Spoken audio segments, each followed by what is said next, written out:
Saya langsung saja pada sesi paparan hari ini, Bapak, saya persilahkan waktu dan layar kepada Pak Surahyo. Monggo, Pak.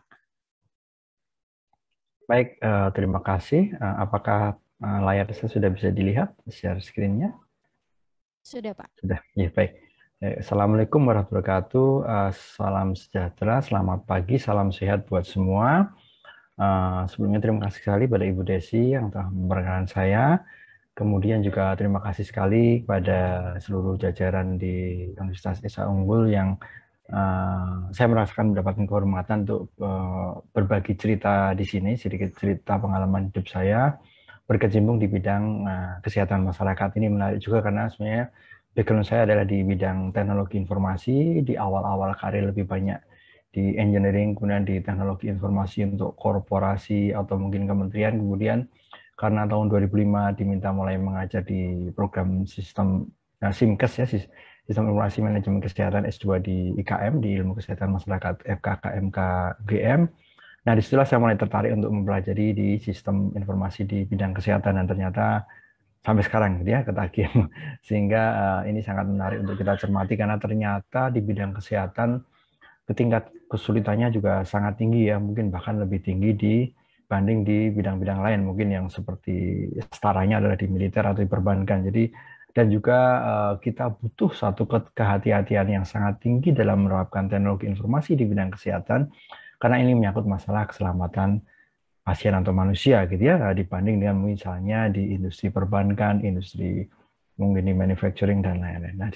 Nah, menariknya juga tadi sudah diberikan pengantar oleh Bu Desi dengan sangat lengkap tentang bagaimana kondisi pandemi yang menjadikan driver, menjadikan satu pemicu berkembangnya penerapan teknologi informasi di bidang kesehatan yang sekarang juga ternyata sangat dibutuhkan ya dengan adanya pembatasan mobilitas, adanya mungkin mengurangi adanya paparan dan segala macam hal, mau tidak mau orang akan berinteraksi dengan teknologi informasi. Coba kita bayangkan kalau ini terjadi sekitar 20 tahun yang lalu, mungkin kita hanya punya telepon atau SMS dan tentunya akan sangat sulit sekali melakukan koordinasi, pertukaran data informasi, dan lain-lain. Oke, jadi judulnya ini sesuai dengan yang diminta oleh panitia, saya akan membawakan pengenalan terlihat dalam kesehatan masyarakat di era, lengkapnya adalah era industri 4.0 gitu ya. Oke. Kemudian, nah ini kita lihat dulu secara umum, mohon maaf saya sempat salah paham untuk durasi presentasi, jadi ini waktu itu saya siapkan untuk 1 jam, ini saya coba percepat.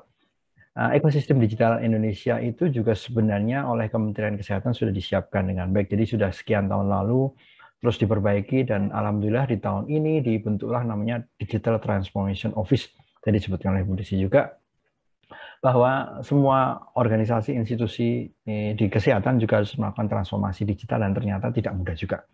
Apalagi ini kaitannya dengan kesehatan masyarakat, kesehatan populasi Indonesia yang sangat besar, demografi yang sangat yang rumit ya, dengan kompleksitasnya, geografisnya juga sangat besar dan lain-lain. Yang jelas secara umum mereka membagi menjadi ada kelompok untuk penekanan bagaimana empowering di health information system, ya electronic health record dan seterusnya, ke arah bagaimana pengelolaan farmasi. Ini juga ternyata menjadi penting terutama di pandemi di mana orang membutuhkan pengiriman obat secara online dan segala macam yang harus disesuaikan dengan regulasi yang ada. Mobile health ini menjadi sangat menarik karena penetrasi penggunaan mobile di Indonesia sangat tinggi sekali.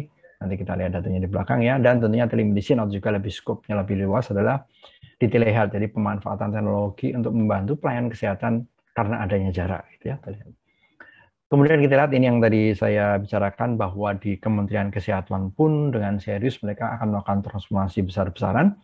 Ini juga menarik karena kebetulan Menteri sekarang bukan dari bidang kesehatan, jadi dari teknik dan pernah diperbankan juga.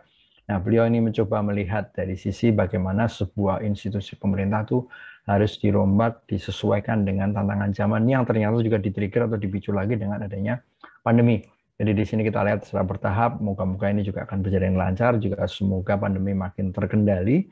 Kita secara jujur juga tidak tahu kapan akan berakhir gitu ya, mungkin akan menjadi sesuatu yang biasa bagi kita nanti ke depannya. Dari 2021 dengan desain arsitektur kesehatan digitalnya, pengembangan sistemnya, implementasinya, Dan yang terakhir tentunya adalah berhubungan dengan perluasan kesehatan digital. Nanti kita lihat tidak saya bahas secara detail, tapi di situ juga ada penekanan tentang misalnya pelayanan terhadap telemedicine, karena kita lihat juga ternyata sebelum pandemi pun dengan adanya kondisi geografis dan keberagaman demografi penduduk ini juga menjadi satu solusi yang bagus dalam meningkatkan kesehatan masyarakat Indonesia gitu ya. Jadi secara umum juga di kementerian juga sudah ada 3 kelompok besar. Di A tentang integrasinya. Ini menarik kalau Bapak Ibu Mas Mbak yang sempat melihat kalau mencari di internet dengan dengan keyword pair ya, pasangan, itu penelitian antara Australia dan UGM, kemudian tentang One Data, ternyata integrasi dan pengembangan sistem data kesehatan itu sangat sangat krusial. Sampai sekarang pun telah menjadi tantangan bagaimana banyaknya sistem informasi kesehatan di Indonesia yang saling tidak terhubung sama lain dengan baik, sehingga sering terjadi mismatch, sering terjadi ketidaksinkronan data yang ditimbulkan gitu ya, hingga nanti menjadi kebingungan kita dalam melakukan pengambilan keputusan. Kemudian setelah itu pengembangan ke integrasi aplikasi atau layanannya, dan nanti tentunya di bagian paling akhir adalah tentang ekosistemnya jadi makin diperluas dan diperbaiki dengan baik gitu ya. Maaf ya, di sini kita lihat juga jadi ada beberapa fokus yang di proyek-proyek yang sifatnya sustainable dalam jangka panjang di telemedicine, health information system, AMR, e-farmasi, dan adalah device innovation. Ini penting juga karena saat ini seperti di kasus pandemi kita lihat misalnya pengembangan untuk tracking, tracing, dan lain-lain itu juga kita ketergantungan tinggi pada peralatan-peralatan yang harus diimpor dari luar. Nah, kemudian kalau kita lihat lagi di sini, tadi sudah saya jelaskan, kesempatannya sangat tinggi dalam mengembangkan sistem informasi kesehatan di masyarakat, karena dari sisi penetrasi dari gadget maupun internet dan juga penggunaan berbagai aplikasi, Indonesia cukup tinggi ya. Ini menarik karena jumlah penduduknya hanya 270, tapi mobile koneksinya malah jauh lebih banyak, 340 ya. Tidak berarti semua orang Indonesia punya mobile phone, tapi banyak orang Indonesia yang punya beberapa koneksi mobile phone dan lain-lain. Dan kita lihat juga dari sisi utilitas atau penggunaannya, ternyata mereka juga mulai lebih aware atau paham bagaimana mencari informasi di internet untuk hal-hal yang sifatnya dengan kesehatan gitu ya. Ini juga kemarin kami melakukan kajian dengan UNDP untuk aplikasi telemedicine berbasis mobile. Itu juga menariknya, juga dominasinya ternyata pada wanita atau putri yang lebih banyak mencari ilmu mengenai kesehatan. Mungkin biasanya di rumah tangga itu ibu atau anak perempuan yang paling banyak bertanggung jawab mencari gitu ya, dan lain-lain. Jadi ini menarik untuk kita cermati juga gitu ya, tentang pencarian informasi kesehatan dari tahun ke tahun makin naik ya. Kemudian kita lihat juga tentang tantangannya di industri keempat ini. Memang mau tidak mau akan banyak perubahan dalam pengelolaan sistem informasi. Dulu mungkin lebih ke mechanically, generasi pertama, kemudian ke mass production, kemudian penggunaan IT dan seterusnya. Nah, sekarang adalah mulai terjadi integrasi dunia cyber dengan sistem dengan manusia dan segala macam hal. Jadi ini akan menjadi bentuk baru bagaimana kita menyikapi, terutama bagi adik-adik yang di kesehatan masyarakat, arahnya kemana sih sistem informasi kesehatan itu ada di sana. Kita lihat, jadi ternyata ini disebutkan kalau dulu gelombang ketiga oleh Alvin Toffler tentang penggunaan IT, di gelombang keempat ini adalah era kesehatan digital. Jadi akan terjadi konvergensi ya di revolusi digitalnya tentang genomik. Sekarang pemetaan gen manusia juga sudah selesai, ada database yang sangat tinggi, ada penggunaan artificial intelligence, big data, penggunaan embedded system ya, IoT, Internet of Things, dan jadi nanti akan terjadi tanda kutip gangguan atau disrupsi tatanan sistem kesehatan seperti yang sekarang terjadi di era pandemi, dan tentunya akan menimbulkan pro kontra ya. Ini kaitannya terutama dengan privacy, dengan security ya, karena bagaimana juga data-data kita kalau tidak dilindungi baik juga akan terekspos secara mudah di dunia digital.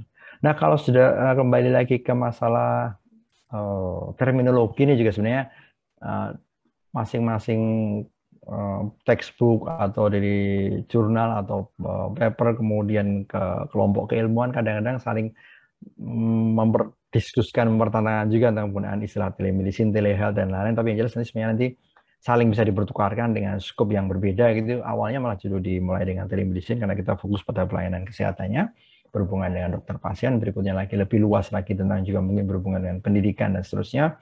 Nanti keluarlah generasi berbasis internet yang namanya e-health, kemudian juga keluarlah teknologi berbasis mobile atau mHealth. Jadi ke depan lagi mungkin yang berbasis IoT ya, misalnya menggunakan jam yang smartwatch, menggunakan chip-chip yang ditanam di tubuh kita. Nanti akan ada lagi generasi-generasi baru yang akan terus kembangkan. Ini sekilas, karena mungkin waktunya terbatas, tidak bahas banyak.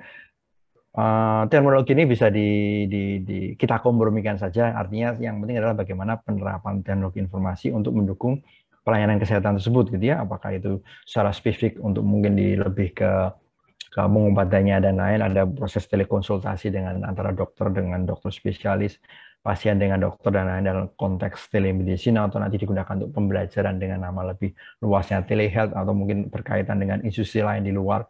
Kita mengamati terjadinya kejadian di satu populasi ya, dengan dinas kesehatan, dengan tim volunteer di lapangan dan seterusnya, itu nanti kita bisa lihat seperti apa sih sebenarnya yang perlu kita cermati. Jadi boleh dibilang ya bolehlah kita anggap telehealth, telemedicine, e-health sesuatu hal yang sama, pemanfaatan teknologi informasi untuk mendukung layanan kesehatan, di mana kalau ada kata telenya berarti ada jarak yang memisahkan antara satu pemberi layanan dengan penerima layanan, atau sesama antar pemberi layanan dan lain-lain. Jadi kalau kita lihat di sini di telehealth bisa lebih luas, pendidikan profesi kesehatan, nanti kita contohkan sedikit. Apakah itu hanya sekedar menggunakan LMS, mungkin di Esa Unggul juga punya ya, learning management systemnya antara dosen dengan mahasiswa, kemudian terkait koneksi dengan rumah sakit jejaringnya dan lain-lain gitu ya, untuk proses edukasi konsumen, untuk riset evaluasi, untuk berbagi dengan dinas kesehatan dan segala macam. Itu skopnya, karena layanan kesehatan ada jarak, kita perlu sebagai telehealth dan lain-lain. Nah, kebutuhannya juga sangat tinggi, karena apalagi dibilang tadi banyak hal yang menjadi tantangan di negara kita, di negara sebelumnya sudah dianggap tidak berkembang lagi, sudah di negara maju, tapi mungkin kayaknya diturunkan lagi gitu ya oleh UN, saya kurang tahu karena kondisi lain hal tentang kondisi ekonomi. Jadi sekarang mungkin kita masih negara berkembang juga, ada kekurangan dokter, distribusi yang pelayanan kesehatan tidak merata, populasi yang menua dan lain-lain. Apalagi juga meningkatnya penyakit tidak menular, di mana penyakit menular juga masih ada dan lain-lain. Jadi kalau kita lihat definisinya dari Kemenkes dan juga WHO, kalau WHO lebih simpel, di mana ada jarak, ada pelayanan kesehatan menggunakan teknologi, kita sebut sebagai telemedicine atau telehealth. Jadi ada diagnosis treatment, ada research evaluation, dan ada continuing education. Di mana ITU, Lembaga Internasional untuk Telekomunikasi, teknologinya bisa beragam, mulai dari yang sangat sederhana. Pengalaman kami juga kalau sering keliling dengan Kemenkes ke daerah-daerah terpencil, mereka menggunakan radio HT 2 meteran ya, break-breakan yang sering dipakai Pak Security di kampus misalnya, sama itu ya, untuk sama, karena teknologi yang paling reliable untuk di pegunungan yang tidak ada sinyal sama sekali, sampai nanti penggunaan internet, kita menggunakan mobile phone, notebook yang terkoneksi ke internet pakai aplikasi bla bla bla bla dan lain. Jadi artinya pemberian pelayanan kesehatan jarak jauh oleh profesional kesehatan menggunakan TIK, ada pertukaran informasi diagnosis, pengobatan, penelitian evaluasi, pendidikan berlanjutan. Jadi definisi telemedicine-nya Kemenkes juga sama dengan telehealth juga. Begitu juga sama dengan di WHO dan lain-lain. Ini saya bilang latar belakang, kita tahu sendiri, ini maaf data lama tapi masih relevan. Kebanyakan Fasiankes ada di Indonesia bagian barat, ya, tengah dan barat yang paling tinggi densitasnya. Kemudian teman-teman kita di Indonesia bagian timur masih kekurangan, walaupun di beberapa tahun terakhir ini saya cermati sudah banyak sekali yang dibangun rumah sakit Pratama, puskesmas juga bagus-bagus. Saya keliling ke luar Jawa, di Kalimantan, di Sulawesi, di Papua juga bangunannya bagus sekali. Sayangnya satu, ada yang tahu mungkin? Nggak ada perawatnya, nggak ada. Jadi fisiknya ada, alatnya lengkap, tenaga kesehatannya nggak ada. Ini makanya distribusi ini juga harus kita perbaiki, karena sebagian besar masih juga terkonsentrasi di Indonesia bagian barat ya. Jadi harapannya mungkin teman-teman adik-adik lulusan di sini ikut program Nusantara Sehat atau apapun, mau ditempatkan setahun 2 tahun di Pulau Wakai di Sulawesi Tengah. Pokoknya pemandangannya cantik, makanannya enak, banyak ikan yang keren, yang sehat gitu ya, di Raja Empat dan lain-lain. Jadi sangat menantang, apalagi yang masih muda. Saya setiap kali berkunjung ke sana sangat terkagum-kagum dengan kondisi keindahan alamnya, dengan makanannya, dengan penduduk yang ramah dan lain-lain. Nah, kembali lagi tentang regulasi juga, oleh WHO disebutkan telemedicine atau telehealth itu terbagi 2 kelompok. Satu yang sifatnya adalah untuk pemberian layanan langsung pada pasien. Ini mungkin Pak Dr. Bimantoro ya, ini sering diskusi dengan saya, bukan berapa kali chatting dengan saya, belum pernah ketemu ya. Itu nanti dokter ke pasien, itu sudah ada SE 303 2020 dan Perkonsil 74 2020. Ini karena ada yang pandemi, jadi kita memang belum punya regulasi yang fix untuk layanan telemedicine pasien dokter ke pasien. Nah, untuk yang antar Fasiankes dari puskesmas ke rumah sakit umum daerah ke provinsi ke pusat, itu sudah ada peraturan Menteri Kesehatan nomor 20 tahun 2019. Jadi ini sedikit bagaimana regulasi yang sedang dikembangkan oleh pemerintah. Jadi ini juga pemerintah serius sekali, karena bagaimanapun kalau pemanfaatan TIK di bidang kesehatan tidak dilindungi dengan undang-undang dan regulasi yang benar, nanti juga akan menjadi masalah tersendiri gitu ya. Apalagi kalau di bidang saya di TI, apalagi saya berkecimpung dulunya di bidang security, itu tertinggi tetap tidak ada sistem yang paling aman di dunia. Kalau saya bilang the most secure network is unconnected network. Nah, di atas itu kita harus punya undang-undang atau regulasi yang mengatur jika terjadi pelanggaran, misalnya seperti itu. Contoh, jadi regulasi menjadi yang penting untuk telemedicine, untuk e-farmasi, dan seterusnya ini untuk digunakan di BPOM, BPJS, dan lain-lain ya. Dan seterusnya.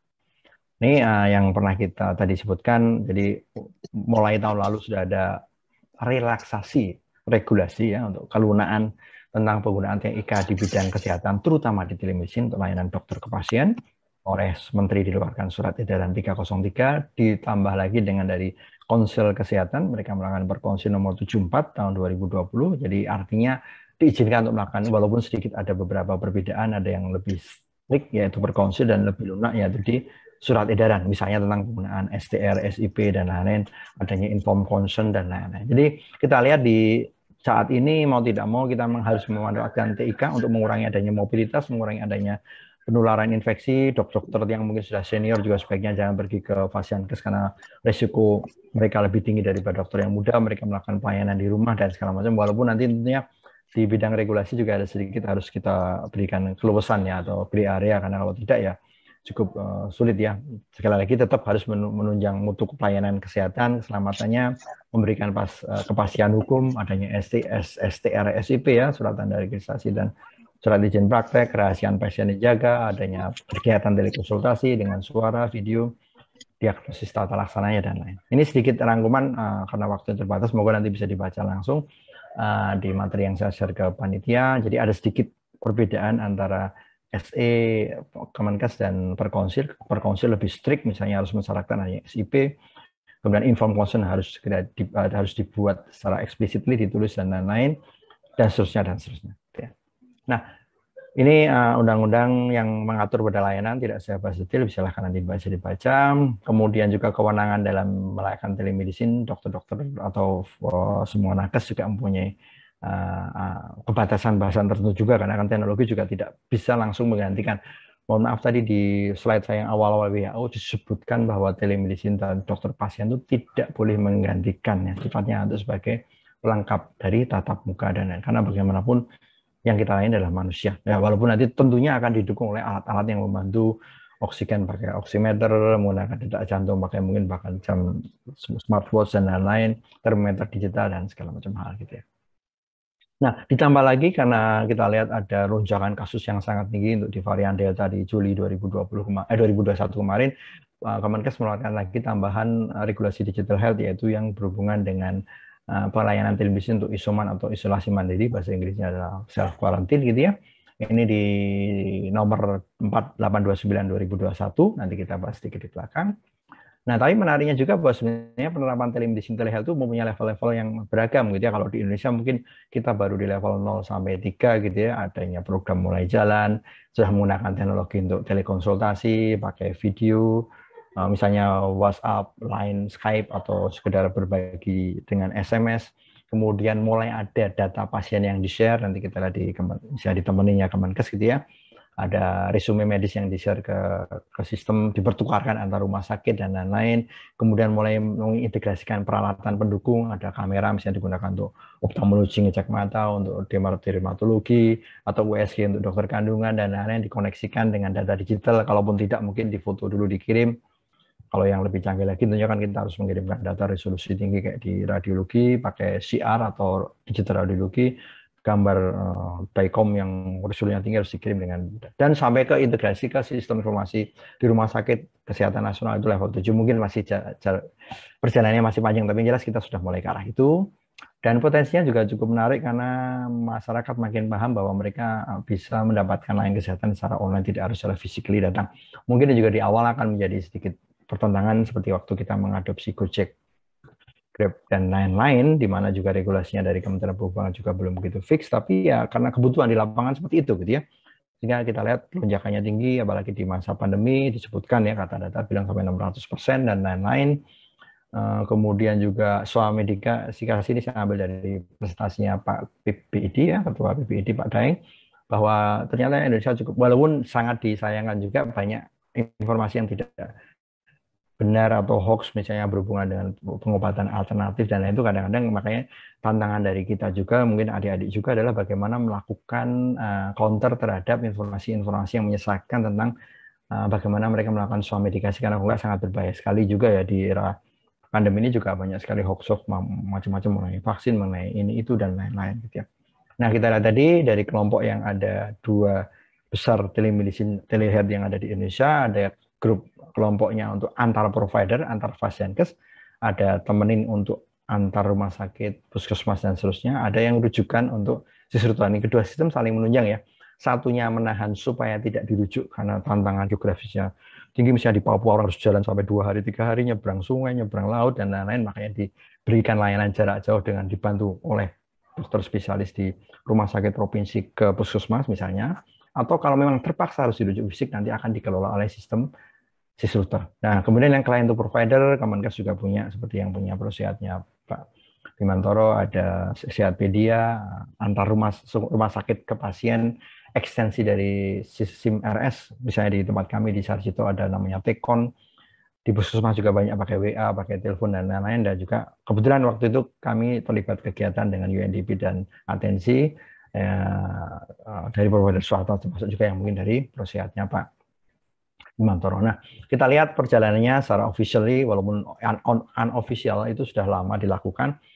Di Kemenkes juga sudah mulai dari tahun 2012 dengan tele EKG, teleradiologi, pakai swasta, masih dilanjutkan lagi sampai 2016, yang mana ternyata juga memberatkan dari sisi anggaran dan seterusnya, sehingga di tahun 2017 diputuskan untuk membangun sendiri dengan nama Temenin atau Telemedicine Indonesia. Ini gratis, bisa digunakan di semua fasiankes, asal mau lakukan kontrak atau kerjasama dengan Kementerian Kesehatan. Tidak harus juga di pemerintahan, bisa juga dari swasta. Dan ini juga alhamdulillah berjalan lumayan bagus ya, bertahap. Saya sering membantu keliling juga untuk ke situ dan ya responnya bagus ya. Walaupun sekali lagi ini mungkin butuh waktu karena tantangannya banyak sekali di lapangan gitu ya.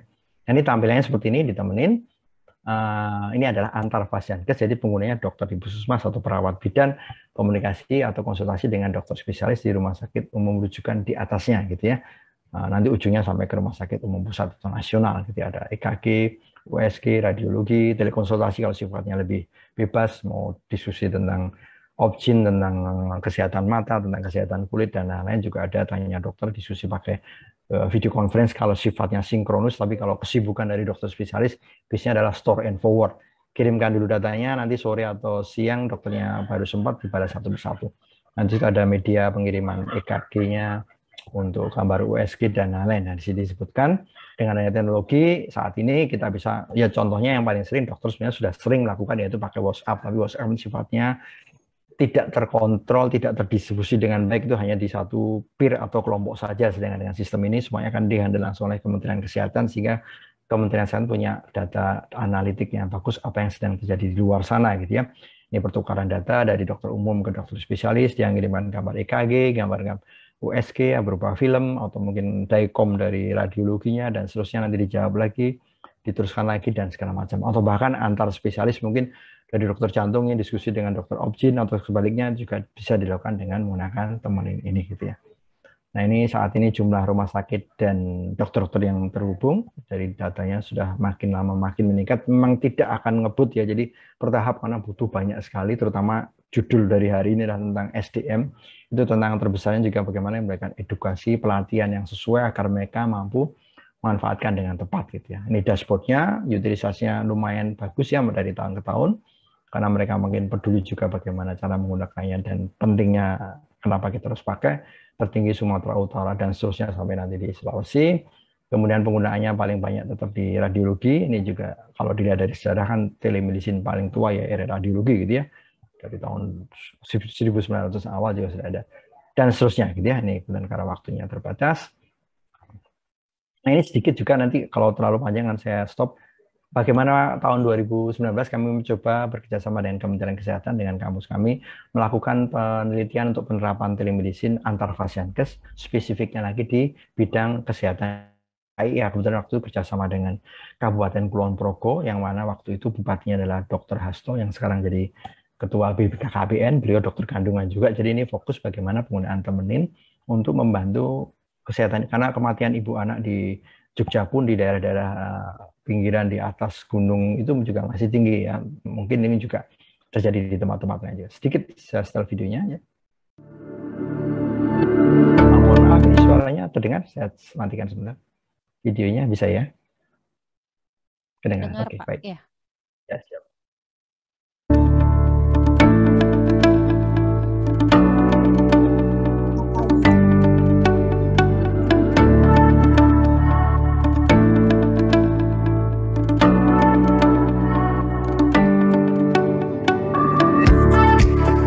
Kita ketahui bersama Indonesia adalah negara kepulauan.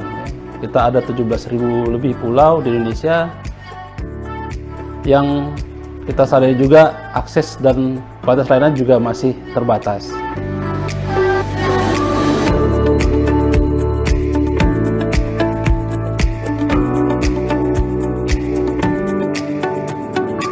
Ya, Rumah Sakit Umum Pusat Dr. Sarjito sebagai rumah sakit milik pemerintah, rumah sakit vertikal, memiliki misi untuk turut mengambil bagian, terpanggil untuk bagaimana mempercepat belum meratanya kapasitas di rumah sakit yang ada di seluruh wilayah Indonesia. Sehingga dengan ada telemedicine, kita harapkan akses dan kualitas pelayanan kesehatan itu bisa lebih baik dirasakan oleh seluruh masyarakat Indonesia.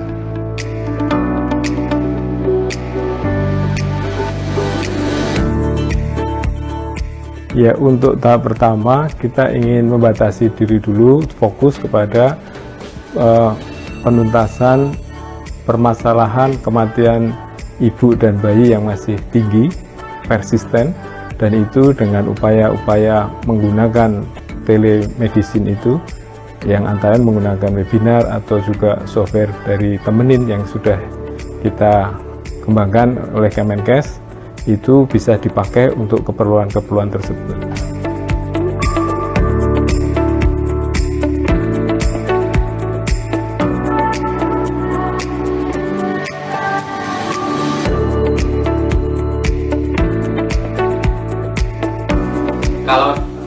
Kalau dengan kondisi EKG yang kurang ideal ini, kesannya yang bisa ditangkap hanya sinus takikardi.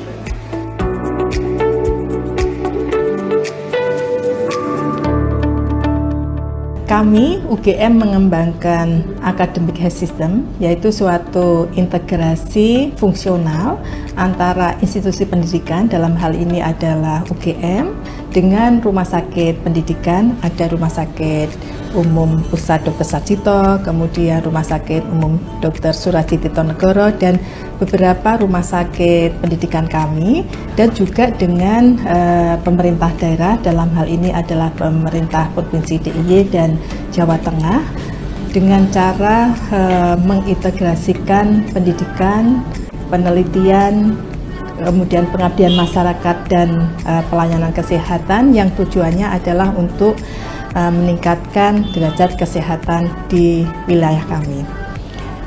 Ya, baik, terima kasih. Jadi kita lihat juga ini fungsi dari telehealth, jadi tidak hanya dalam pelayanan kesehatan, tapi juga untuk continuing education yang digunakan oleh mungkin para dokter-dokter yang lagi ngambil PPDS di bidang kebidanan, kemudian juga dengan teman-teman di Fakultas Dokter, kemudian integrasi juga dengan sistem rumah sakit yang ada di Academic Health Systemnya yang ada di Klaten, di Harjolukito punyanya rumah sakit Angkatan Laut dan seterusnya. Jadi kita lihat bahwa skupnya jadi luas, jadi bukan hanya sekedar tentang pelayanan kesehatan itu saja sendiri gitu ya, dan lain-lain ya. Kemudian ini tantangannya, saya bilang tadi, pengalaman kami keliling di daerah-daerah, banyak sekali yang masih menggunakan VSAT atau satelit yang koneksinya sangat lambat dan sangat mudah terganggu cuaca. Ini di Papua, di Mahakam Ulu, ini jauh sekali dari Samarinda, kita naik mobil 8 jam, naik kapal 8 jam lagi, jadi bayangin seberapa pelosoknya gitu ya, dekat-dekat ke Malaysia di sana gitu ya. Kemudian untungnya saat ini pemerintah bangun backbone jaringan telekomunikasi yang makin bagus dengan adanya proyeknya Palaparing dari Bakti Kominfo, jadi insya Allah ke depan makin bagus gitu ya. Ini yang contohnya dari rumah sakit dengan Tekon dari Sarjito untuk ekstensi dari SIM RS bagi existing pasien ya, artinya sudah ada rekam medisnya di dalam dan segala macam hal gitu ya. Kemudian dari Kemenkes ada Sehatpedia, mobile application seperti yang dimiliki Dr. Bimo juga di ProSehat ya. Bisa digunakan juga apalagi di era pandemi ini, digunakan untuk pencarian informasi, untuk membantu mencari tempat melakukan swab PCR dan lain-lain. Ini yang sekarang ada, dan tentunya beberapa grup dari telemedicine swasta juga bekerjasama dengan pemerintah untuk membantu. Ini waktu itu ada kerjasama antara Kemenkes dengan grupnya Atensi atau Aliansi Telemedicine Indonesia. Waktu itu kami membantu dari UNDP untuk melakukan kajiannya, yaitu bagaimana menanggulangi COVID dengan kerjasama seperti itu dan seterusnya. Ini yang juga saya yakin menjadi menjadi perhatian kita, bagaimana telehealth itu dimanfaatkan dengan anggota seperti ini. Nah, lebih lagi diserius lagi di tahun ini pemerintah mengembangkan lagi yang all record-nya COVID, data COVID diperbaiki, direvisi dengan new all record atau ANAR yang nanti akan terintegrasi tidak hanya dengan telemedicine COVID untuk isoman yang membantu, dengan dinas kesehatan, dengan institusi penyelenggara perjalanan ya, nanti ada e-hack dan lain-lain, itu ada e-passport whatever namanya, sehingga waktu kita traveling sudah dikasih tahu bahwa kita sudah vaksinasi, kita juga sudah negatif hasil swab-nya dan lain-lain, hasil PCR-nya atau apapun gitu ya. Bahkan kalau kita mau ke venue juga sudah ini juga bentuk dari telehealth, bagaimana mengembangkan integrasi layanan yang terpisah jarak dengan menggunakan teknologi informasi di situ gitu ya. Ini baru saja diluncurkan oleh Pak Menteri untuk isoman, waktu itu diuji coba di Jakarta gitu ya. Walaupun mungkin tentu butuh waktu untuk sampai bisa dimanfaatkan di banyak tempat, tapi alhamdulillah sepertinya kasus makin menurun, yang isoman juga makin sedikit, jadi semoga ini tidak harus diterapkan semua. Ini bagaimana prosedur kita dalam melakukan isoman dengan telemedicine. Nah, sekali lagi di sini nanti ada proses integrasi dengan data, dengan WhatsApp, dan ini yang nanti kalau Anda tertarik cari keywordnya di internet dengan PAIR ya, pasangan PAIR, One Data, riset segala itu ternyata ditemukan ketidaksinkronan integrasi sistem ini. Jadi memang butuh waktu ya untuk itu ya. Kita butuh banyak tantangannya. Ini tentang layanan telemedicine di COVID-19 untuk isoman, daftar dan lain-lain. Nanti akan difasilitasi, dibimbing oleh dokter-dokter yang bergabung. Dan ini ternyata gerakan ini juga banyak sekali. Nanti saya perlihatkan di UGM juga kami bikin sistem seperti ini juga, karena kan kondisi yang di isoman dengan shelter-shelternya juga sangat banyak sekali jumlahnya gitu ya. Ini contohnya, saya tidak setel videonya ini karena waktu tidak cukup. Paspor digital untuk melakukan perjalanan, ini juga ya, integrasi ya, kepentingan kita dalam melakukan tracking, monitoring, mobilisasi ini juga sangat penting di kesehatan masyarakat gitu ya. Dengan adanya aplikasi kita bisa monitor orang yang sudah positif kok berkeliaran kemana-mana, atau yang sudah vaksin boleh izin ke bepergian kemana dan lain-lain gitu ya. Ini saya yakin juga penting dilakukan. Venue juga ke depan mungkin untuk melakukan pencegahan, jadi tidak sembarang kita berkunjung ke tempat-tempat ramai, nanti pada waktu kita scan barcode ternyata tidak sesuai yang diharapkan, nah kita ditolak misalnya. Jadi ini tergantung regulasi pemerintah juga sih, kalau kayak di Cina dan lain-lain itu sangat ketat sekali gitu ya. Ini yang juga gerakan misalnya di tempat kami di UGM, para alumni Kagamadok bergabung buat namanya Live Dokter juga, ini membantu para pasien yang terpapar COVID baik di isoman rumah atau di shelter untuk saling berkonsultasi, menanyakan. Karena kadang-kadang ada beberapa kasus muka-muka sudah tidak jadi lagi, terlambat ditangani sehingga ada yang meninggal di rumah atau di shelter dan lain-lain gitu ya. Dan untuk integrasi layanan-lain adalah untuk melihat stok obat misalnya, terintegrasi dengan industri farmasi gitu ya, dan lain-lain. Kemudian berhubungan dengan ketersediaan kamar, ini sebenarnya kan dari dulu sudah ada sudah diterapkan juga walaupun belum berjalan dengan baik ya, bagaimana integrasi database di rumah sakit dengan layanan misalnya SGBDT ya, untuk sistem penanggulangan gawat darurat terpadu, itu kan harusnya sudah dari dulu. Tapi memang kendalanya tadi ada scattered information system yang banyak sekali dengan tidak mendukung interoperabilitas atau integrasi yang bagus dan lain-lain. Ini juga contoh, saya lihat aja videonya, tapi ini ilustrasi telehealth juga, di mana waktu itu kami pernah bikin project mobile health yang kami terapkan di 21 puskesmas tahun 2016-17 ya, dengan nama Nusa Health, untuk penyakit tidak menular atau untuk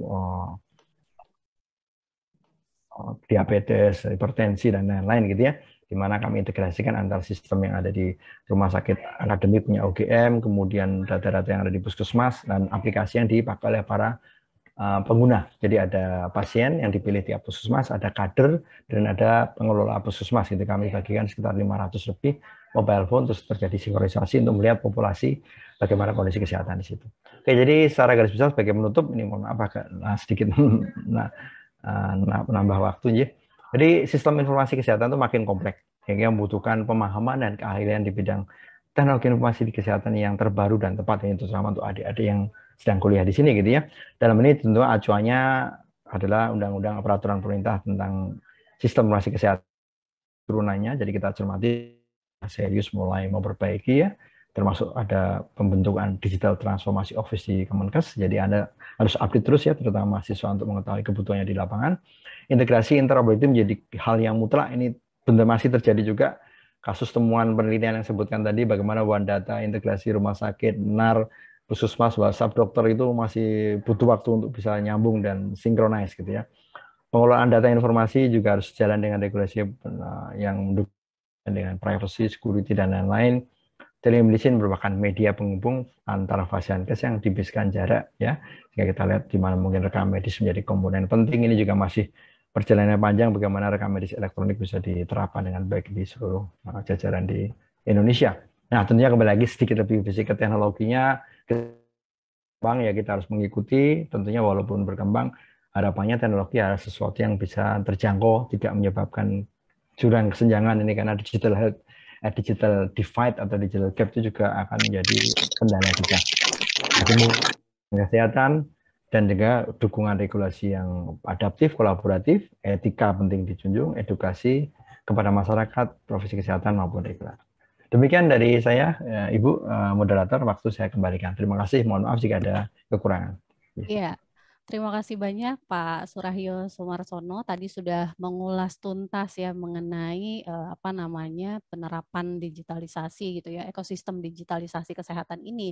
Kemudian prioritas tadi misalnya saya simpulkan bahwa prioritas digitalisasi kesehatan ini kita mau melakukan integrasi dan pengembangan sistem data kesehatan tentunya ya Pak ya, dengan output tentunya terkait dengan kebijakan, kemudian basis data, kemudian juga memberikan kualitas pelayanan menjadi lebih baik seperti itu. Kemudian namun yang menjadi tentunya menjadi tantangan adalah sebetulnya bagaimana nanti security data ya, security data pribadi kita ketika banyak platform misalnya yang tidak dalam satu sistem yang sama begitu, kemudian juga bagaimana infrastruktur yang dibangun pada daerah-daerah tertentu. Tadi kalau wilayah barat disebutkan ya mungkin karena fasilitas pelayanan kesehatannya banyak, tapi bagaimana dengan wilayah timur kita gitu yang keterjangkauan mengenai misalnya satelit atau misalnya gimana layanan provider dan yang lain-lain masih juga butuh perbaikan lagi. Kemudian juga tadi ternyata memang telemedicine ini sudah mulai ya Pak ya, dari sebenarnya sudah lama dan ada pada level-level tertentu. Nah, Indonesia mulai nih ada mungkin karena juga ini kita tergerak juga nih karena lama-lama ada situasi pandemi yang kemudian harus ada social distancing antara siapapun gitu ya, terutama juga misalnya meminimalisir kontak atau paparan untuk tidak terkonfirmasi positif COVID gitu. Kemudian juga tadi juga dibutuhkan peran SDM nih Pak, kalau seandainya bagaimana mengcounter adanya misinformasi atau disinformasi atau hoax ya terkait dengan ini misalnya nggak cocok nih pakai telemedicine, nanti data kita bagaimana begitu ya, aplikasinya ini ke siapa gitu, yang buat apakah orang Indonesia atau orang luar, nah kayak gitu-gitu loh Pak ya. Jadi ini peranan dari kita semua sebetulnya sebagai tenaga kesehatan atau SDM kesehatan.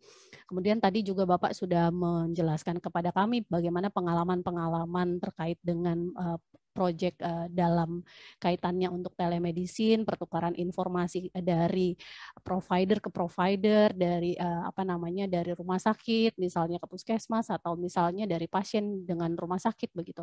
Ya, jadi saat ini memang Kemenkes juga sudah membangun satu sistem yang mungkin mau diintegrasikan ya di NAR itu semua, semoga bisa menjadi satu data kesehatan dan menjadi data kesehatan yang lebih valid begitu Pak. Ya, baik, terima kasih Pak Surahyo, nanti kita lanjutkan dengan diskusi. Baik, saya masuk Pak. Ya. Baik, saya mulai saja. Ini bisa nanti para narasumber silahkan bisa langsung menjawab atau menanggapi dari beberapa pertanyaan yang diajukan oleh peserta.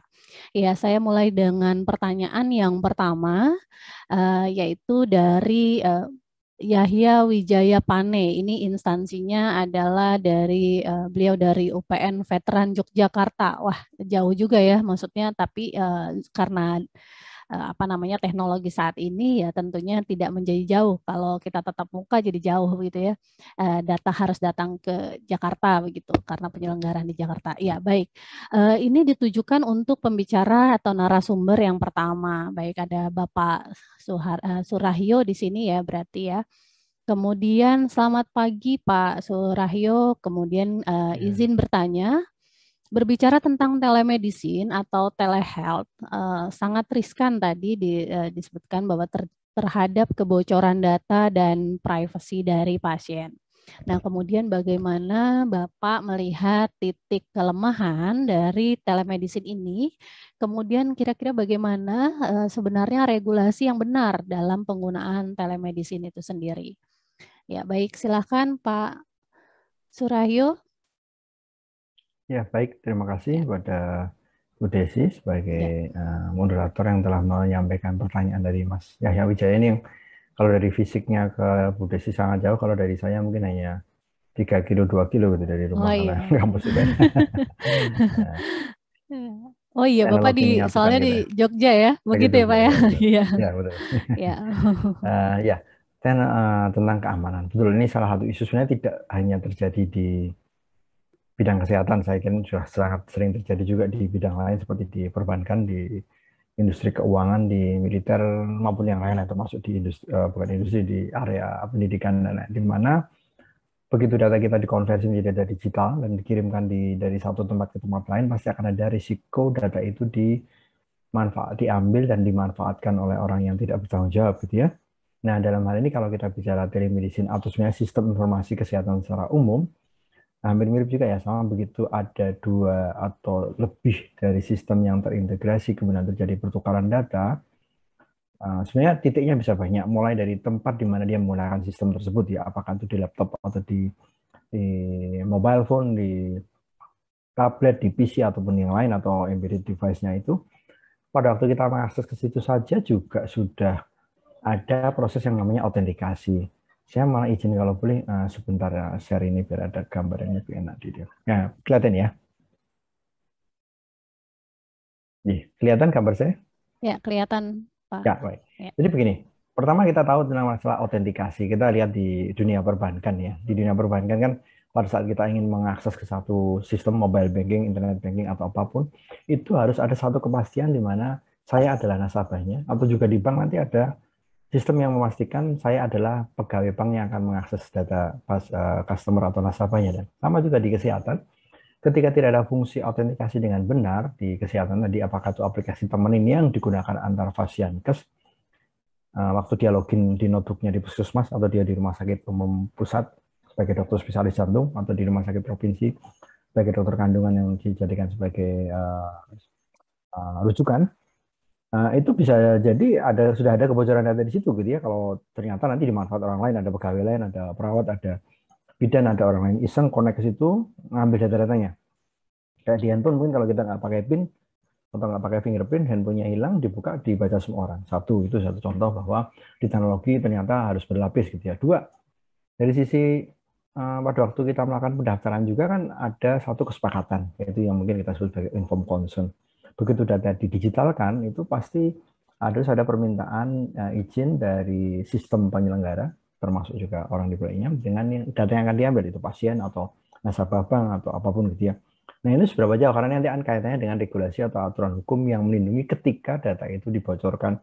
Kalau memang dari awal tidak ada persetujuan, berarti pemilik sistem, pemilik pengelola layanan, berarti secara hukum gitu ya. Dan lain itu juga harus ada, apakah itu hanya sekedar direkam karena nggak ada aplikasinya, saya bersedia data. Sering ya kalau Bapak Ibu telepon marketing dari bank atau kartu kredit melamar, kan dia minta direkam karena dia meminta persetujuan kita untuk menggunakan data kita gitu. Nah, sama juga di kesehatan juga pasti harus ada seperti itu, apakah ada aplikasi di entry titik-titik terus nanti signature digitalnya dimasukin dan lain-lain, atau direkam atau apapun macam-macam ya.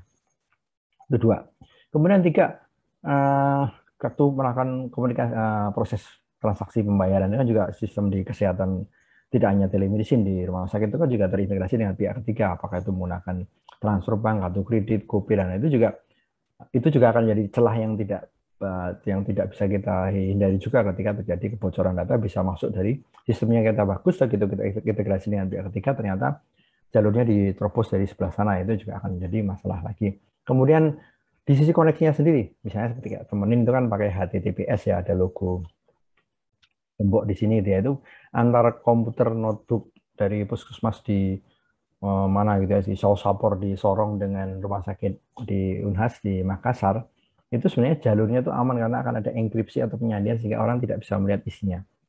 Tapi juga namanya orang jahat hacker ya kadang-kadang bisa mendownload terus di crack, dilakukan dengan komputasi tinggi, keluar data. Tapi yang jelas itu juga sudah menjadi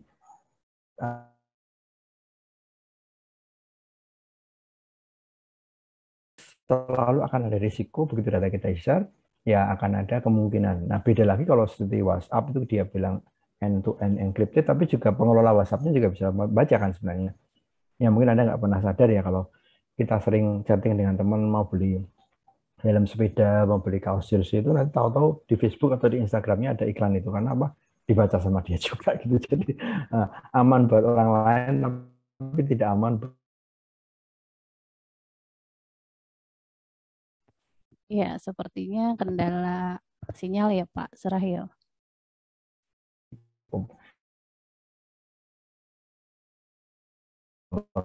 Kami melakukan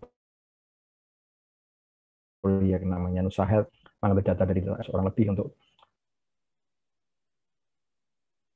Ya, mohon maaf Pak Surahyo, suaranya terputus-putus. Mungkin koneksinya sedang tidak stabil.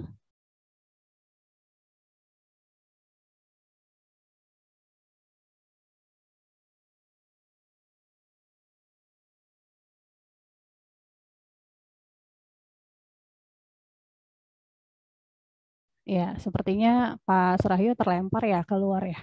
Nah, sekarang sudah bisa connect? Ya, baik. Maaf. Ya Pak. Dan berikutnya lagi misalnya berhubungan dengan kehandalan data dan lain-lain. Jadi isu itu selalu ada dan tentunya teknologi akan membantu, tapi juga di balik itu harus ada prosedur, ada edukasi pada masyarakat, karena juga ancaman paling besar dari sistem keamanan itu bukan dari sistemnya, dari orangnya. Mungkin kalau pernah dengar istilah social engineering attack, kita dirayu atau kita ditakut-takuti sesuatu, ngirimkan data tertentu, dibohongi, ada website tertentu, kita entry data semua, ternyata misalnya data tentang vaksin atau apa gitu ya, ternyata itu data orang lain. Makanya kan sekarang juga ada himbauan tidak sembarangan nge-share data vaksin kita yang ada kartu vaksin, ada QR code-nya itu kan dari situ bisa ditarik macam-macam, ada ini kadang. Oke. Nah, regulasinya ya memang masih jauh gitu ya, Indonesia masih ada rencana undang-undang untuk perlindungan data pribadi masih digodok, belum diluncurkan. Kemudian juga dari sisi UU ITE, dari sisi penyelenggara sistem transaksi elektronik. Jadi ya kita masih berjuang untuk itu, untuk bisa mendapatkan regulasi yang baik sehingga mendukung layanan sistem kesehatan berbasis digital seperti itu. Ini jawaban pendek saya. Terima kasih. Ya, terima kasih Pak Surahyo tadi sudah menjelaskan bahwa resiko data dimanfaatkan oleh pihak yang tidak bertanggung jawab itu tetap ada ya Pak ya, walaupun ya dengan WhatsApp sekalipun yang memang sehari-hari kita gunakan begitu ya Pak ya, teknologi itu. Nah, namun juga tentunya sebuah sistem yang dibangun juga memiliki security yang berlapis begitu Pak. Kemudian juga ada tadi inform consent ya begitu Pak. Kemudian juga harus ada izin atau otorisasi daripada pengguna dan juga untuk aksesnya begitu. Ya baik, terima kasih Pak Surahyo. Kita masuk pada pertanyaan yang kedua. Baik, tibalah kiranya saya akan kembalikan acara ini kepada MC. Terima kasih banyak Pak Surahyo, kemudian Pak Baikuni, kemudian Dr. Bimantoro. Terima kasih atas seluruh ilmu pengetahuan, kemudian pengalaman dari para narasumber, kemudian tentunya juga Saya berterima kasih pada antusiasme peserta dalam seminar ini. Saya pribadi mohon maaf yang sebesar-besarnya jika dalam memandu sesi seminar ini terdapat ucapan atau yang kurang berkenan. Semoga apa yang disampaikan oleh seluruh para narasumber hari ini bisa membawa manfaat untuk kita semua. Amin, amin ya robbal alamin. Saya kembalikan kepada MC. Wabillahi taufik wal hidayah. Wassalamualaikum warahmatullahi wabarakatuh. Selamat siang, salam sehat untuk kita semua. Ya, silakan. Makasih Pak Surahyo, Pak Baikuni, kemudian Dr. Bimantoro. Terima kasih. Terima kasih Ibu Desi. Ya, baik. Terima kasih kepada Bu Desi dan para pembicara kita pada hari ini yang sangat luar biasa. Banyak ilmu yang kita dapatkan pada acara hari ini. Semoga semua ilmu itu dapat berguna dan bermanfaat bagi kita semua.